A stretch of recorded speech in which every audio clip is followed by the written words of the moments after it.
are locked into the Cowbell Kingdom Podcast, frontline coverage of the Sacramento Kings. Now, here are your hosts, Jonathan Santiago and James Ham. Welcome to the Cowbell Kingdom Podcast. I'm Jonathan Santiago. With me is James Ham. This week, we're going to talk about India. We've talked about India before, obviously, with Sacramento Kings owner Vivek Ranadive and his interest there in his native land. But we've got an expert joining us this week. We've been following his work for quite some time. Karan Madhok of NBA India Slam. He also runs his own blog, Hoopistani. Joins us here on the Cowbell Kingdom Podcast to discuss some things about where the state of basketball is in the country of India. And he joins us from Beijing, China. And hey, thanks for joining us this week, Karan. Yeah, I'm glad to be a part of this. This is exciting. Yeah, let's start with this. I mean, obviously, I guess the big news surrounding India and the Sacramento Kings is right now is the signing of Sim Bhullar, the kid from Canada, Indian-Canadian big man who played his college ball at New Mexico State, I believe it was. How significant do you think that signing is towards, the development of basketball in India? I wouldn't say it's too significant right now, but it is definitely a huge step because I think it's going to eventually end up depending on how well he does or how much of a role he ends up having. Because obviously there was a lot of hype initially that he got signed and he's the first Indian origin player in the NBA, but until he's actually on the court and he's in the Kings jersey and he's playing in NBA games and he's playing against popular names that Indians can recognize, he might be. I fear that the signing might get forgotten or get old very soon. Karan, we've seen that cricket is the number one sport. How do you see the NBA? I mean, is it going to take players like Sim Bhullar? Is it going to take ownership groups like Vivek Ranadive to really get the product there? Or do you think there is some interest? It's just not quite there yet. Well, you're right in saying that cricket is the number one sport. It's number 1, 2, 3, 4, and 5. It's about 90% of Indian fans, I would say, this is a totally unscientific number. That if you say the word sport, they probably think of cricket straight away. And then there's field hockey is pretty good, popular. Football, like soccer football, is pretty popular.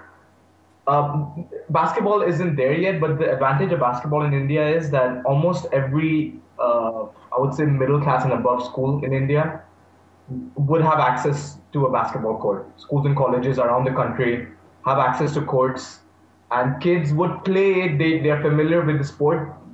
Unfortunately, in India, sport in general isn't promoted too much because once you get of a certain age, it's kind of traditional and cultural to start focusing on your studies more than the sport. So kids quit playing basketball early.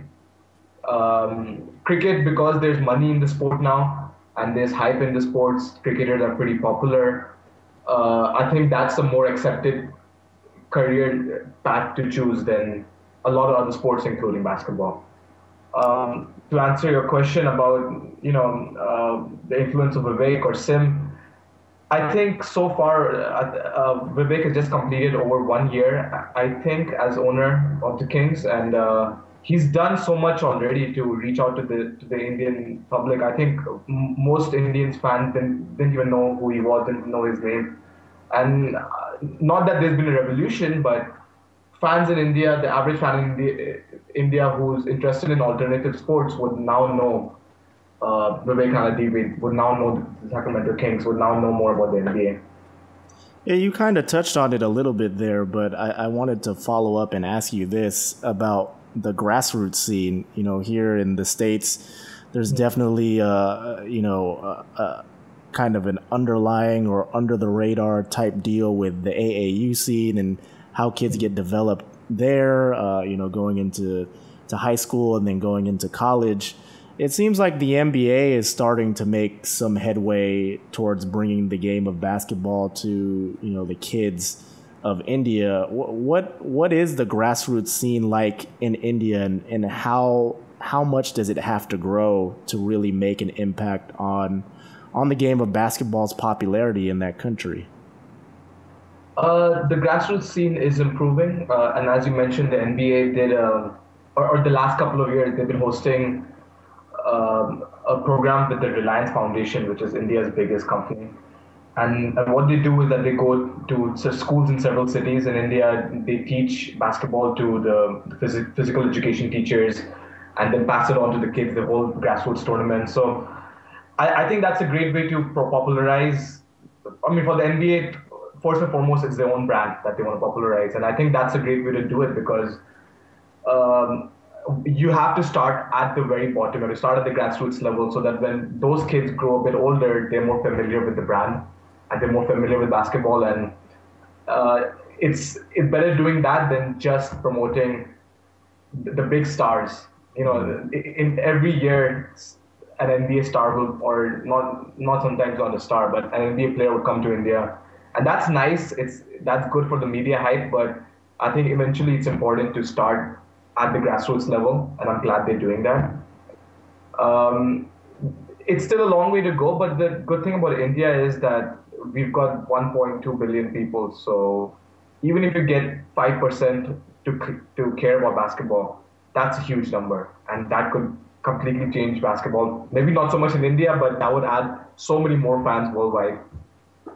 Yeah, I think, when it comes to developing the grassroots game, you look at what the NBA is doing in China, and I believe they're, starting academies there that are NBA sponsored. So I think potentially down the line, something like that in India may come about. But, there seems to be some skepticism from the mainstream media there about basketball's potential popularity in that country. I know last year when the Kings did have their opening night against the Denver Nuggets at home, we had a couple people in town from India, Indian reporters who seemed, asked Vivek some questions and seemed, as I mentioned, very skeptical of the possibility of basketball really becoming a popular sport in that country. What is the general consensus right now in terms of what basketball can be in India? I think that the answer depends on your expectations. If Vivek or the NBA tries to tell the Indian mainstream media that basketball is going to become a huge sport, I think Vivek likes to say that it's going to be the number 2 sport in India behind cricket. I doubt that would happen, because I would imagine like football, like soccer football would probably get closer to being the number 2 sport. And even then, the number 2, as I said, cricket is 1 to 5, 1 to 9 maybe, so it's a huge difference between cricket and everything else. Now that said, if your expectations are high for it, then people are going to be disappointed. I don't think in that sense basketball is going to be that huge, but if we are starting from the understanding that it may not get a huge percentage of Indian fans, but it'll get a huge number of Indian fans. As I said, India has a lot of people. So in that sense, I'm sure it can become a bigger game. The problem with Indian media in some ways, who I'm sure some of them who were there in Sacramento, I don't think many of them know too much about basketball in India. So it's hard to see the growth from if you're coming from a knowledge level of almost none. So then how do you know what to compare it to? Karan, how did you get into this? Because it seems like you know a lot about basketball in general. And the other question I would have for you is, India is going to play in the China games. I mean, you are actually seeing, the Asian games. You're seeing sort of some participation, but what is it going to take to actually get a league there in India? And is that even possible to have a professional league that would thrive and sort of become something bigger than just like a small independent thing? Hmm. Well, to answer your first question, I was always a basketball fan since I was a child. I went to a school where basketball was the most popular sport, and I think there's a lot of schools in India where that happens, where basketball is the most popular sport because it's easy. It's small. You can build a court anywhere. You don't need too many people. You don't need to be that organized. But in many cases, a lot of students or a lot of young people quit the game once they get a bit older. I did. I liked it a lot, and I liked the NBA a lot, so I kept on following it, and I kept on reporting about it, and so that's how my blog and everything else happened. To get to your second question about the prospect of a league, they've been talking about a league in India for years now. For, I would say, 4 or 5 years, that they keep on saying that it's a year away or it's 2 years away. What it's going to take is, in India, I think everything has to be done hand in hand with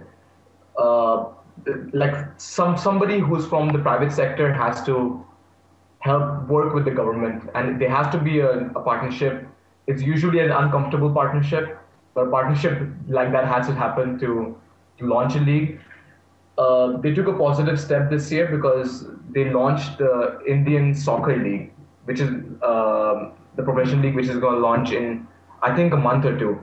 And they made a lot of hype about it. It's sort of like the Indian Cricket League, and the Indian Cricket League is the world's biggest cricket league. It's actually one of the richest leagues of any sport in the world, just because there's so much attention on these young cricketers.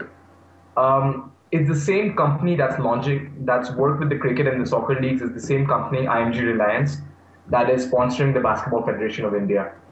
And they have unofficially promised that they will follow the same model for India's Pro League, hopefully in a year or two. So I think if it does happen, it'll probably happen by the end of next year or early 2016, I hope.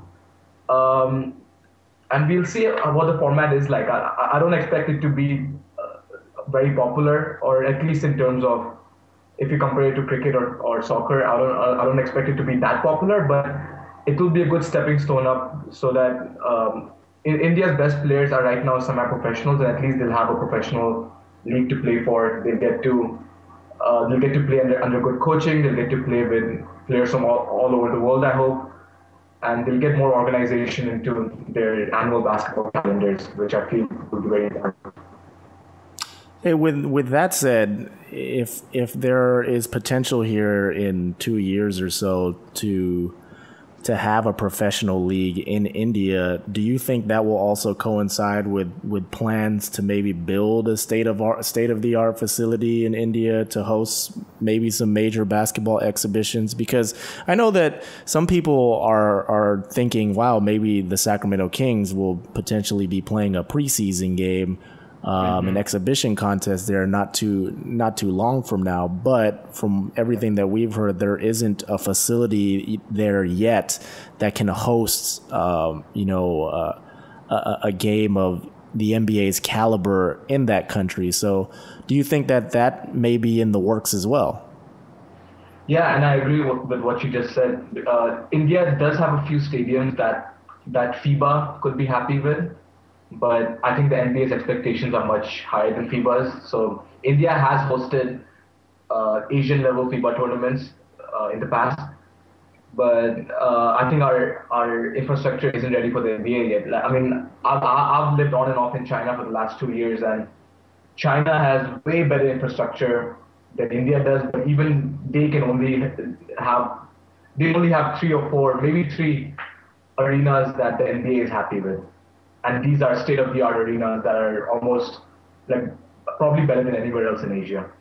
So India does have a long way to go to build something that would satisfy the NBA's needs. But if we do have a league, I can totally imagine that Mumbai, which is Vivek's hometown, and it's sort of India's most thriving cosmopolitan city, I can totally imagine that they would build a stadium in Mumbai for the league, and then eventually something that the Kings could use. It won't happen soon. I remember Vivek said last year that he wants to host a game this year. Obviously that didn't happen, but I don't see it happening at least for 2 years. I mean, yeah. All right, Karan, we don't want to keep you too long here. We appreciate your time. My final question to you is a pretty nebulous one and pretty speculative, of course. But how long do you think it will take for India to embrace basketball, to where it is slightly significant there, or maybe even to a level that we see around the world in countries like Spain or Argentina or elsewhere, China, for example? We may not ever get to that level. We probably not get to the fanatic European or the Chinese level. I think these countries really love basketball. For India, but I think what I would personally consider a good increase of attention towards the game would happen if it's sort of a two-pronged thing. It would, or I would say a multi-pronged thing. It would happen, one, if our national teams did better. Indians are a fickle audience generally, and we need to see good product. Like, we won't watch a bad basketball game, and we won't watch a basketball game that isn't well produced on television. So a lot of good things have to happen in terms of our teams have to play well internationally, and then TV has to show those games, and there has to be good commentary and good hype on the internet and on TV advertising and stuff like that has to get people excited for international basketball. And somebody like Sim Bhullar doing well, or even an Indian making the NBA. If something like that happens again, that'll be a huge step for Indian fans' attentions towards the league. And hopefully, the third thing is if our own league is launched. So that'll be another major step. So if all these three things work together, I feel that we could get to a comfortable level where basketball can start becoming a pretty recognizable sport around India. All right. Hey, Karan. Hey, thank you so much for joining us and discussing these topics surrounding the state of basketball in India. And we hope to have you again sometime soon. Yeah, I'm glad to be part of this. Thank you very much. Thank you, Karan Madhok of Hoopistani, NBA India, and Slam Magazine as well for joining us on the first half of the Cowbell Kingdom podcast. Jonathan Santiago and James Ham here with you, and Team USA on its way to the gold medal game of the FIBA World Cup, 2014 World Cup that is, and little chippy play between Lithuania and Team USA in the semifinal game, and at one point during the game, DeMarcus Cousins nearly came to blows with Jonas Valanciunas of the Toronto Raptors. I could understand why he kind of lost his cool there, because you watch the replay, Valanciunas had his elbow right up against Cousins' neck. And so, DeMarcus, being the emotional guy that he is, reacted the way that he did. And he flinched, he clenched his fists, and he looked like he was going to throw a punch at Valanciunas, but, Valanciunas owes 2 for flinching. Yeah. That dude flinched. He thought it was coming. I think he knew it was coming. But he flinched like a crazy man. John, I watch the games, like these games, I typically watch like 20 minutes behind, because I hate watching commercials, especially in the middle of the day. Daytime commercials are just the worst. And so I'll watch a little bit behind. And I had seen on Twitter that there was an incident. So I started watching for the incident. Valanciunas had his elbow in DeMarcus Cousins' face the entire first half and into the second half. I know when Cousins came back in for would he come in for like a minute and a half in the fourth quarter? He caught another elbow in the neck, in the throat, and was pissed and was looking at the official like, hey, what's going on here? So, I got 2 things to say on this. Number one, Valanciunas deserved anything that he would have gotten in that situation. Number 2, DeMarcus Cousins still needs to know that he's playing on a global stage, and he can't even do the two for flinching thing. That it's not legitimate at that stage. You're playing a level of basketball that's way above where you can react to somebody who's being an adjutant. And I think this is another good learning experience. But again, I watched Cousins for most of the game, and even though he was getting popped again and again and again, he kept his mouth shut for almost the entire game. Yeah. So, I mean, he's showing growth, but still. Yeah, that's going to happen. You know, teams with guys who play in the NBA like Lithuania with Valanciunas and Montejudas, they know the scouting report on DeMarcus Cousins from their respective teams in the league. So, and they've got the size to kind of match up against him. And I'm not really surprised that they tried to irritate him, get under his skin a little bit. Unfortunately, he didn't do anything, so that's always a plus. But at the same time, there's always room for improvement. I mean, in anything that a player does, you can. I mean, even in the games where he was great, such as the previous game where he, shot the ball pretty well. I mean, he did foul out of that game, so there's always room for improvement for a player in these games. And fortunately for him, I mean, you know how it would be. I mean, the narrative, if he had thrown a punch, would be, there goes DeMarcus Cousins losing his cool, and all the goodwill that he's built up during this whole Team USA experience would be completely out the window, much like when Ron Artest lost his cool against James Harden a couple of years ago with the Lakers. I mean, he had recovered from the whole Malice in the Palace thing, and as soon as he does something like that, it's like, wow, Ron Artest is a horrible person again. So yeah, it's just that's just how it's going to be. I mean, we talk about this all the time when it comes to DeMarcus Cousins. Any misstep, any mistake, it's just going to be scrutinized. It will be scrutinized under a very, very tight microscope. Well, and John, there was a GIF of the actual incident on Twitter within, 3 minutes? Yeah. And it was playing again and again and again and again in everyone's timeline. And I mean, it beats it into you. And at the end of the game, there was a fracas there too. There's something happened at the end of the game, which we haven't seen other angles of. But there were some guys getting thrown around and some words spoken. And I'd like to see what exactly happened there. And I also want to see what Team USA's response is to that incident. Like, look, are you going to just back down and let the players sort of play it out? Or are you going to say, look, that's not acceptable, and we want to make sure that that's not part of our program. So I hope this all works out for Cousins. I mean, he's played wonderful. He's got nothing but praise the entire tournament.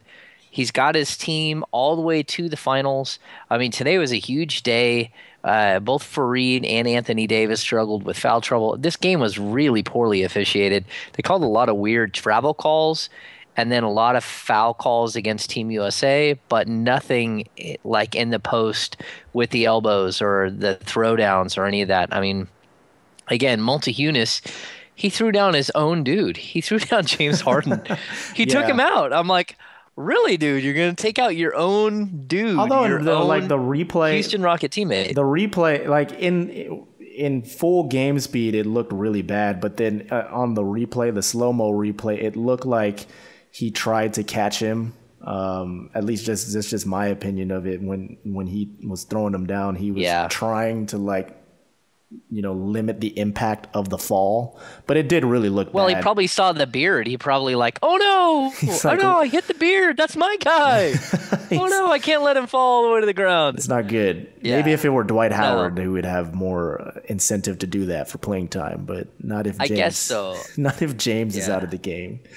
So and I watched Rudy Gay after the Cousins incident. He walked over and he bopped Valanciunas on top of the head. Like, hey, dude, what up? Because they're former teammates. Yeah, I think he went to him and said, hey, man, just kind of chill out, relax. Yeah. he tried to tap him on top of the head, like, hey, dude, let's square this back up, because they were former teammates. Yeah. And then again, Valanciunas tried to take out DeMar DeRozan. It was like, this is some crazy stuff here. I mean, I guess, blood is thicker than water is what we learned from the Lithuanian game today. Yeah, they're very passionate about basketball there in that country. So,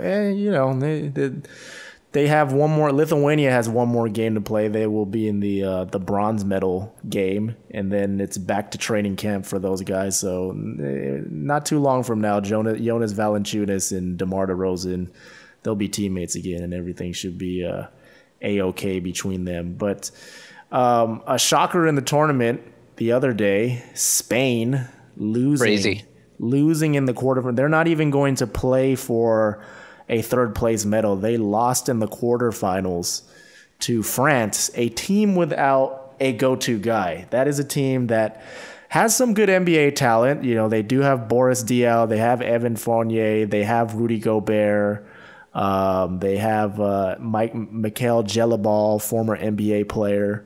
They got talent on that team, but no Joakim Noah, no Tony Parker, and they managed to take down the host country in their own tournament. And I was shocked. I mean, that game to me was decided in the final 2 minutes where literally Rudy Gobert could not be stopped on the boards. I mean, he was a monster, inhaling rebound after rebound and just not giving Spain's second chance opportunities on offense and also on their end of the floor as well. He was pretty darn good for them, and they are advancing, and they will they've got a game now today when you guys listen to this podcast, Friday against Serbia. But Spain out, considering we had just kind of all pinned them into the final here of this World Cup tournament. I'm so bummed out, John. I'm so bummed out by this because realistically, Team USA brought DeMarcus Cousins to go up against the Gasol brothers. Not even Serge Ibaka, the Gasol brothers. I mean, Serge Ibaka and Kenneth Faried is a fun matchup to watch, but they needed his size against that team. And not only that, but I'll be honest, I have like an irrational love of Rudy Fernandez. I'm so bummed that he's not in the league anymore. Yeah, he should be in the NBA, but he's just made a conscious decision to not be in the league. Did you see the two-handed alley-oop reverse dunk that he had in that game? It was just like so fun to watch. He didn't hold up in the NBA, but he's like Carlos Delfino on steroids. I mean, he's so fast. He can do so many things in the air. He's so acrobatic. He's so much fun to watch. And I know the Kings had tried to get Rudy Fernandez at one point, and it was like, if you trade for me, I'm retiring. And then he retired anyways. So I would have loved to have seen that. And that still, Rubio and that team is so deep. You just wanted to see them go up against Team USA. You wanted to see the real competition to see if Team USA could survive. Not only that, but it would have been an 8 or 9 man rotation. Would have been a lot of Rudy Gay and DeMarcus Cousins in the finals. But it is what it is. Teams, they look past a team like France, and you get beat. And so now we don't get to see the marquee matchup. Yeah, it's one and done in this tournament, and who knows? I mean, there probably is some narrative going out there that maybe they were too amped up or looking too far ahead into the tournament, or maybe they got in their own heads in terms of arguing with officials and things like that. But it is surprising. I mean, again, against a team in France that doesn't have a go-to scorer, like you look at the final box score here, Boris Diaw leads France in that game with 15 points, but Diaw is not a scorer. You got beat by Diaw. There was a great piece by Jonathan Abrams of Grantland, a long feature piece on Boris Diaw, and there's one point in that story where they talk about his time after Phoenix, where he went through his struggles with Charlotte, and even going back to his time with Atlanta. And how coaches there, in those particular situations, they wanted him to be aggressive. They wanted him to be a scorer because he's certainly talented enough to, create his own shot with his handle. But that's just not the way he plays the game. He's the kind of guy who wants to facilitate and make other players better.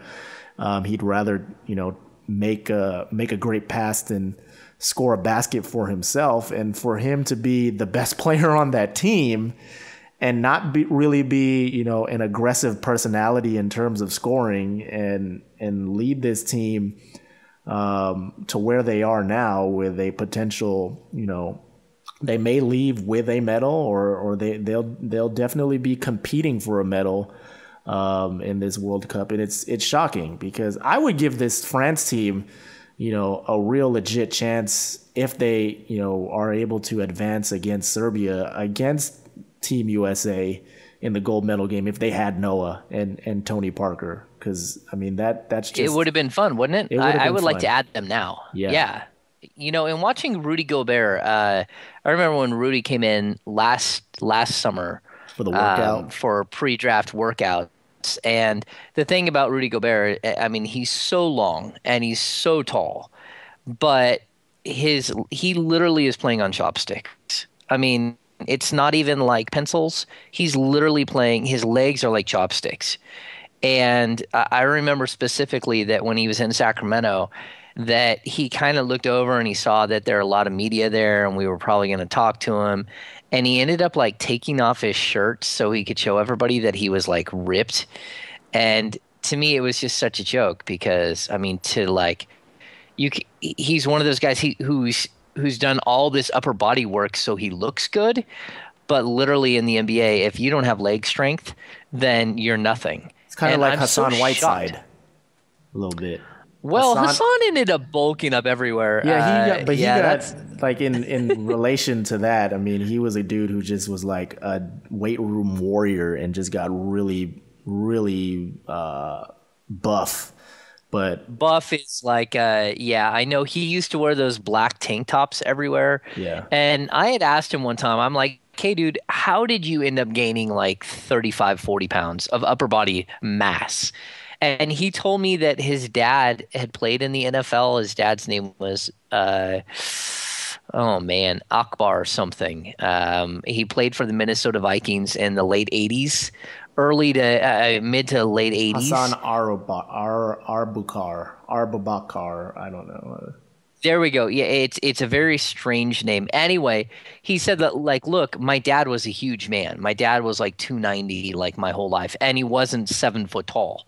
And the thing that I think that defines Hassan Whiteside in most of the media's book in Sacramento is that when we go to the practice facility, we can look in on the court once they raise the screen, but it's a one-way mirror. The players can't see what we're doing inside. I know what you're about to. I know the story you're going to tell. Yeah, and this one time, Hassan Whiteside came over and he saw this huge bank of mirrors, and he came over and he started flexing, and it was like Hans and Franz stuff. It was like ridiculous.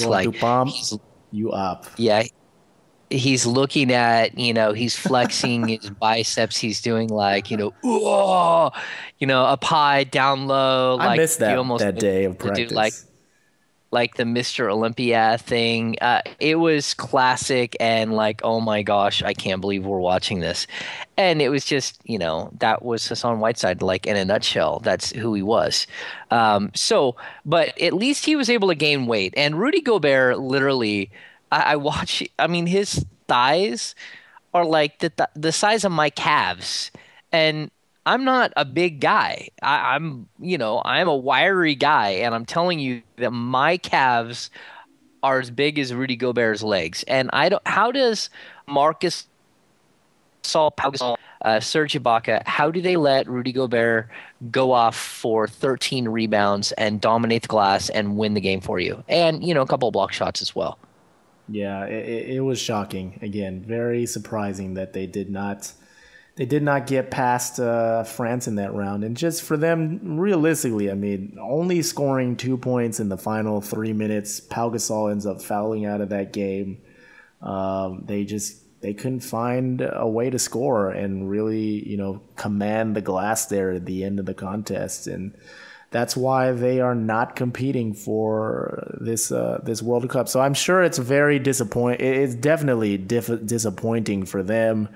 obviously for the legions of fans in Spain because they are the host country. And, this was, I think they probably felt like this was their time because they've definitely competed at a high level against Team USA in the last couple of Olympics. 2008, 2012, those games were very close, and those two teams that America shelled out for those two Olympiads were very talented. I think way more talented than the team that we're seeing here at this World Cup. And Spain has been together. These guys have been playing together for I think six summers. I mean, the core group of this Spanish national team has been playing together every summer for the last 6 years. So they probably felt like they had a really, really legit shot against Team USA, but they probably looked ahead, and now they are not competing for this World Cup title again. Very very shocking stuff.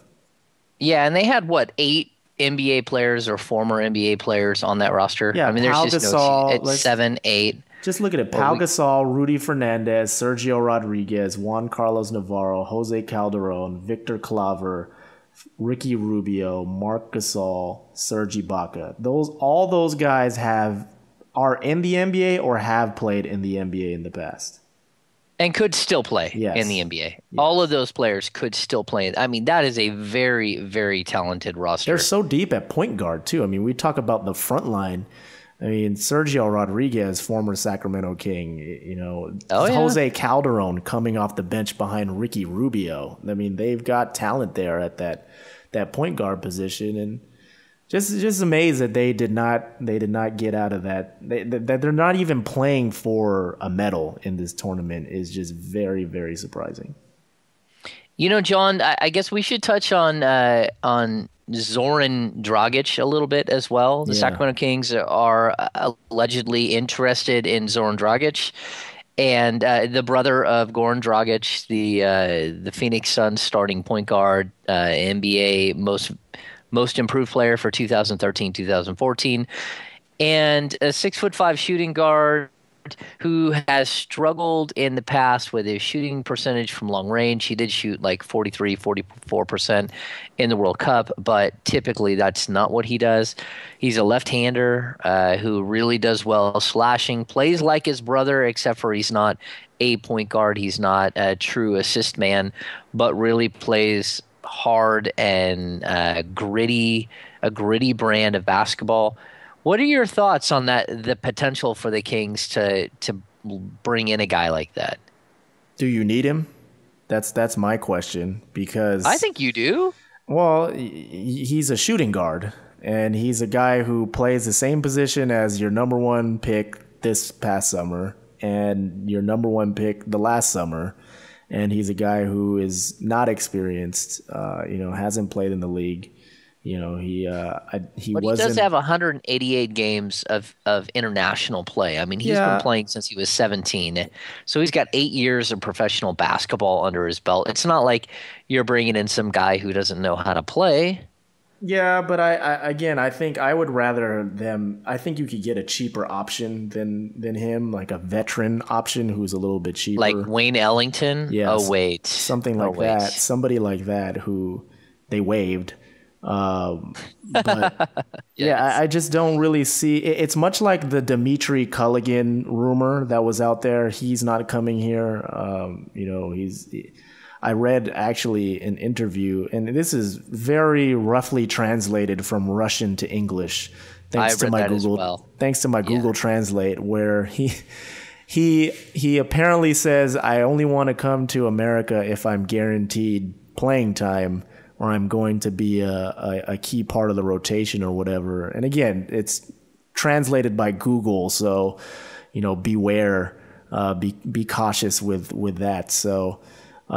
He's not coming here, and he's another guy who I thought, I don't know how much sense he makes because he plays the same position as Ben McLemore and Nick Stauskas.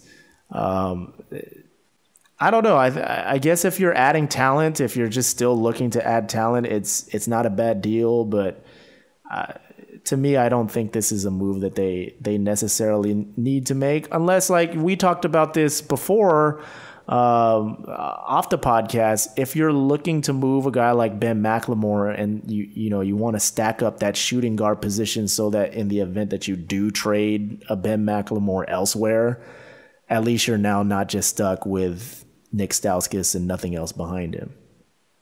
Yeah, I mean, I'm still like walking into this season, you have a total of 82 games under your belt at the shooting guard position. And I would feel, and for that matter, I mean, how many games did Ray McCallum play last year? Like 46 games. So you're basically stacking up 3 of your 4 backcourt players. And the Kings at this point only have really 4 guys to play in the backcourt that are legitimate NBA players. And they have whatever Darren Collison has, it's like 4 times as many games played as the remaining 3 guys.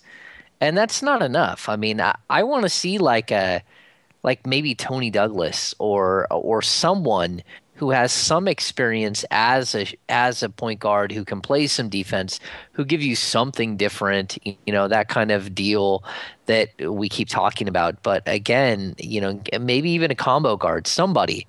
But the Kings don't have that. And right now, they're so heavy at the power forward position, and they're down to 2 shooting guards. They don't have a true natural reserve center. Unless you want to consider Jason Thompson or Sim Bular as your backup center, which at this point, I guess Jason Thompson is your backup center. So 4 guards, you need at least 5. 2 small forwards, that's not typical either. Usually you have somebody in reserve who's building towards something. And then all of your positions are – the rest of your roster is really – like the power forward position, and then DeMarcus Cousins. And it's still an oddly constructed lineup, especially when you consider that your 2 small forwards both can play the power forward position as well. So it's really, I mean, it's training camp starting in like 2 weeks. When are we going to see more of a finished product? And I'm not sure that we are. I think this is probably what they're going to walk into the season with. I think it's going to be another situation like they faced last year, where they walk into a season with a roster that's still going to be redone and remade during the course of the year. I don't know how many more moves they can make or they will make, but I think that they're definitely primed at this point with the way the roster is constructed to maybe make another deal during the season, much like we saw last year where they picked up Derek Williams early and then they picked up Rudy Gay in December. Something like that. They may not necessarily make the same amount of moves that they did last year, where they just completely overhauled the roster and got rid of all of the what was left from the Jeff Petrie regime. But I do feel like right now, with the way the roster is constructed, they will be seeking out some trades during the season to remake things. And I'm sure that's not something Michael Malone would prefer to have at this point, because he would like to have a finished product to work with and build consistency with. But it's the nature of their roster right now. And there are guys, I'm like looking at the free agent pool right now. There are guys who I think they could get at like the veteran minimum that are cheap options that I think will probably be solid insurance as a third shooting guard behind Ben McLemore and Nick Stauskas. I mean, there were rumors this summer that they were looking at Dante Jones. He's still out there. He's a veteran. You don't have to rely on him for a ton of minutes. He makes sense. He's a defensive-minded shooting guard. Yes, who can help bring up your young guards. I mean, because, again, that's part of the problem, right? Yeah. It's like somebody has to actually train these guys to play a position. Mikael Pietrus, I look at him. Yeah. He's not bad. I like Pietrus. Yeah. He hasn't been in the league for a year, so there are still going to be questions about him. So there are guys like that. I think they will come a lot cheaper than somebody like Zoran Dragic, who's like the sexy name right now on the free agent market, because he's making he's building a reputation for himself. He built a reputation for himself at this FIBA World Cup, and people got to see strong him play. Yeah, I agree. Strong play in the World Cup. But I think, there are options out there who float under the radar and make sense at a bargain price and can probably give the Kings a little bit more in terms of what they need when it comes to veteran presence. I think that's really what the Kings lack right now in their backcourt is they just need more experience. They need somebody, even if the guy isn't going to play that much, they need somebody who Nick Stauskas or Ben McLemore or Ray McCallum can come to on the bench and say, hey, what did I do wrong on that player? What should I be doing better? Somebody who can push them in practice, besides a Darren Collison. And can teach them to be a professional. That's the other issue. Yeah. Like, this team needs somebody who can bring some of these guys along. And I guess that's what you're really looking for. I mean, and the Kings have, they dumped Wayne Ellington. It does appear that they've dumped Jason Terry, another guy that kind of fits that mold that maybe he could have been on the bench and just given advice and helped out. But I guess they're gonna hand this over to Michael Malone and his coaching staff. He has added Ty Corbin, he's got Chris Gent, he's got Corliss Williamson. This is a strong coaching staff. I believe they can really take these young players and sort of set them on a path. But I really would like to see somebody, even if it's someone basic, a guy like Ronnie Price, bring him in and let him just hang out and help out. There's also, there's a couple of veteran guards. Is Mo Williams still available? There are some guys that are available. Oh, okay. I think so. Yeah, there are some guys that you could still bring in. They could help out this roster, and I don't see the Kings chasing that guy. Ronnie Brewer is still a free agent. Yeah, see, there's a guy who can play the 2 and the 3 and who has played strong defense in the past, played for Thibodeau, played for Ty Corbin. So, I mean, that's what I'm talking about. Bring in someone who makes sense, who can actually – because, I mean, the Kings keep talking look, we may do a bunch of 3-guard sets. We want to see Stauskas and McLemore together. It's okay, well, that's fine. But what if one of them gets hurt? Then your entire offensive scheme is just thrown in the gutter, and you got nothing to work with. So I would like to see someone other than a guy like Jared Cunningham, who I don't believe at this point is an NBA player. He's going to have to work his way back into the league. And the Kings seem to have a lot of those guys hanging out. I guess the one guy who we heard about a few 6 weeks ago, but it's been really mum since, is Terrence Williams. Yeah. Terrence Williams actually does make a lot of sense for this team if you can keep him under wraps, if you can control what's going on inside his head and sort of bring this guy along. And I don't know that any team has ever been able to do that. But talented. The talent, man, he's so talented. I love watching him play.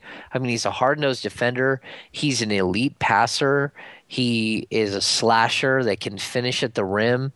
His three-point shot has been horrible throughout his career, but he really did a lot of work on it, and it showed up really well in the D League last year. And he's a guy that could help you if you can get him going the right way. But he's not a guy that you want influencing young players. That's just not who he is.